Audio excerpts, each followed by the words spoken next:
Irrigation బాగా ఎక్కువ ఉన్న ప్రాంతం కమాండ్ ఏరియా. అక్కడ కాలువల మరమ్మతులు చాలా అవసరం ఉన్నాయి అధ్యక్ష, అదొకటి చూడాలి. థర్డ్, మా గౌరవ మంత్రివర్యులు లక్ష్మణ్ కుమార్ గారు కూడా సభలోనే ఉన్నారు, వారికి కూడా సంబంధించిన విషయం. మా ప్రాజెక్టు రోళ్ళవాగు దాదాపు పూర్తవుతుంది. అటవీ అనుమతులు రాక గేట్లు బిగించక ఇబ్బంది అవుతుంది.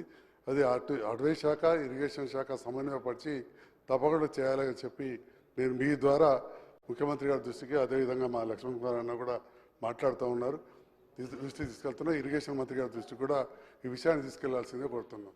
ధన్యవాదాలు అధ్యక్ష. మినిస్టర్ గారు నోట్ చేసుకోవడం జరిగింది అధ్యక్ష. శ్రీ కాలేరు వెంకటేష్ గారు. అధ్యక్ష ధన్యవాదాలు అధ్యక్ష. మా దగ్గర అంబర్పేట్ కాన్స్టిట్యున్సీలో మూసీ నది వరదల వలన మూసరంబాగ్ బ్రిడ్జ్ కొట్టుకుపోవడం జరిగింది అధ్యక్ష. అయితే 3 సంవత్సరాల క్రితము 50 కోట్లతోటి మూసరంబాగ్ బ్రిడ్జ్ ఫ్లైఓవరు పెద్ద ఎత్తున కట్టాలని నిర్ణయించడం జరిగింది అధ్యక్ష. అయితే గత 2 సంవత్సరాల నుంచి అక్కడ పని జరగక, చాలా నత్తనడకతోటి పని జరగడం వల్ల మా అంబర్పేట్ ప్రజలు, అటు దిల్సుఖ్ నగర్ మరియు మలక్పేట, ఎల్బీ నగర్ ప్రజలు కూడా చాలా ఇబ్బంది పడుతున్నారు అధ్యక్ష. ఈ మున్సిపల్ శాఖ ముఖ్యమంత్రి గారు చూస్తున్నారు కాబట్టి తమ ద్వారా విన్నవించడం ఏంటంటే, ఆ బ్రిడ్జ్ తొందరగా కడితే ఇటువైపు అటువైపు ఉండే ప్రజలకు, అంబర్పేట్ ప్రజలకు, అటు మలక్పేట్ ప్రజలకు వినియోగంగా ఉంటుంది. ఆ తర్వాత అందరికీ లాభం చేకూరుతుందని తమ ద్వారా ముఖ్యమంత్రికి విన్నవించుకుంటున్నాం అధ్యక్ష. అదేవిధంగా అంబర్పేట నియోజకవర్గంలో ఒక పెద్ద హిందూ శ్మశాన వాటిక ఉంది అధ్యక్ష. ఆ తర్వాత ముస్లిం గ్రేవ్ యార్డ్ కూడా ఉంది అధ్యక్ష. అవి రెండింటిని కూడా డెవలప్ చేస్తే, ఇంత క్రితము మన టీఆర్ఎస్ గవర్నమెంట్లో శ్మశాన వాటికలు భారీ ఎత్తున డెవలప్మెంట్ చేయడం జరిగింది. తమతోటి విన్నవించడం ఏంటంటే, ముఖ్యమంత్రి గారికి చెప్పి ఆ 2 గ్రేవ్ యార్డ్లు డెవలప్ చేస్తే బాగుంటుందని మీ ద్వారా కోరుతున్నాను అధ్యక్ష. మంత్రి గారు నోట్ చేసుకోవడం జరిగింది అధ్యక్ష. శ్రీ నవీన్ యాదవ్ గారు.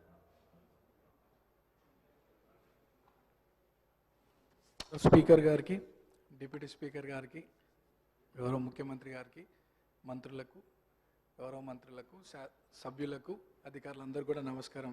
స్పీకర్ సార్, ఫస్ట్ టైం మాట్లాడుతున్నందుకు చాలా హ్యాపీగా ఫీల్ అవుతూ మీకు ధన్యవాదాలు తెలియజేస్తూ, గత 2 సంవత్సరాల క్రితం ఇదే సభలో గౌరవ ముఖ్యమంత్రి గారు ఒకానొక సందర్భంలో పేరు ప్రస్తావించడం, 2 సంవత్సరాల లోపే ఇక్కడ ఈ సభలో తోటి సభ్యుడిగా రావడం చాలా అదృష్టంగా, గౌరవంగా భావిస్తూ అధ్యక్ష, మా సామాన్య కుటుంబం నుండి వచ్చినటువంటి నాకు ప్రజాసేవ కల్పించే అవకాశం కల్పించినటువంటి మా ముఖ్యమంత్రి గారికి, కాంగ్రెస్ పార్టీ పెద్దలకు ఈ అవకాశాన్ని స్వాగతిస్తూ, మా ప్రాంత ప్రజలందరూ కూడా నన్ను ఆశీర్వదించి సభకు పంపించడం వల్ల అందరికీ కూడా మనసారా కృతజ్ఞతలు తెలియజేస్తూ, సార్ ఈ సభలో మాట్లాడే ప్రతి మాట, ప్రతి అంశం కూడా ప్రజల జీవితాలతో ముడిపడింది కాబట్టి సభ గౌరవిస్తూ, సభ మర్యాదలను పాటిస్తూ ముందుకు సాగుతానని, మా ప్రాంత ప్రజల యొక్క సమస్యలు పరిష్కరించడానికి గౌరవ ముఖ్యమంత్రి గారి ఆశీస్సులతో, సలహాలు, సూచనలతో మా ప్రాంత ప్రజల సమస్యలు పరిష్కరిస్తూ వారి సంక్షేమ అభివృద్ధి కోసం సాగుతాను ముందుకి. అదే నా లక్ష్యంగా పెట్టుకొని ముందుకు సాగుతానని. అట్లానే మా ప్రాంతంలో కృష్ణానగర్ అనే ఒక ఏరియా ఉంది సార్. దాదాపు 30-40 సంవత్సరాల నుండి అక్కడ వర్షాకాలంలో చాలా వర్షం వల్ల చాలా ఇబ్బందులకు గురవుతున్నారు ప్రజలు. మా మంత్రులు, అధికారుల దృష్టికి తీసుకెళ్ళినారు. అది పని కొద్దిగా ఆలస్యం అవుతుంది, తొందరగా పూర్తి చేయాలని ఒకటి సభ ద్వారా కోరుకుంటున్నాను. అట్లానే హైటెన్షన్ లైన్స్ మా ప్రాంతంలో ఉండడం వల్ల 10ల సంఖ్యలో ప్రజలు చనిపోయినటువంటి విషయం పూర్వంలో, అది కూడా అధికారుల దృష్టికి తీసుకెళ్ళినారు. అది కూడా అండర్ గ్రౌండ్ కేబులింగ్ ఫాస్ట్గా చేస్తే ఆ ప్రాంత ప్రజలు సురక్షితంగా ఉంటారనేది ఒక సందేశం మీ ద్వారా అందిస్తున్నాం అధ్యక్ష. అండ్ చాలామంది పిల్లలు కూడా అక్కడ చదువుకొని 10th తర్వాత ఫైనాన్షియల్ ప్రాబ్లం వల్ల చదువుకోలేని పరిస్థితి. సో అక్కడ ఒక ఇంటర్మీడియట్ అండ్ డిగ్రీ కాలేజ్ కూడా వస్తే బాగుంటుందని ఒక అభిప్రాయం తెలియజేస్తూ, నాకు ఈ అవకాశం ఇచ్చినటువంటి మీకు థ్యాంక్స్.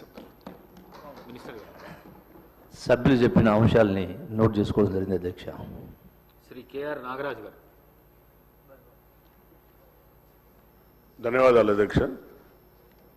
గత నెల జరిగిన మోంతా తుఫాన్ వల్ల అధ్యక్ష